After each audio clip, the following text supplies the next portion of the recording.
India's capital Delhi is ending a 2-week trial that imposed major restrictions on private cars to curb alarming levels of pollution. Private cars with even and odd number plates were only allowed on alternate days during the experiment, which began on January 1. The trial took more than a third of the city's 3 million private cars off the road, easing congestion. However, it is not clear whether it has helped to bring down pollution. Delhi has experienced hazardous levels of pollution this winter. The local government announced the scheme after a court ordered authorities to tackle pollution levels which stood at more than 10 times the World Health Organization's safe limits. Severe pollution.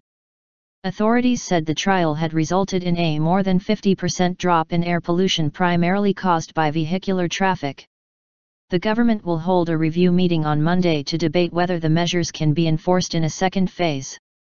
But the state-run system of air quality weather forecasting and research showed levels of PM2.5 particulates the most hazardous to health, hovering between very poor and severe between 1 to 15 January and well above the World Health Organization's safe limit.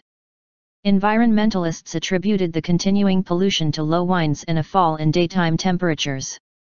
Correspondents say most drivers followed the restrictions and viewed the trial drive favorably. Commuting wasn't as difficult as I thought it would be, marketing executive Akshat Matheru, who took the metro to work every other day, told the AFP news agency. Look at the roads, they're so thinly populated. Who could have imagined free-flowing traffic in Delhi? Emergency vehicles like ambulances, police cars, fire engines, and taxis were exempt from the campaign, and single women were also allowed to drive their cars every day.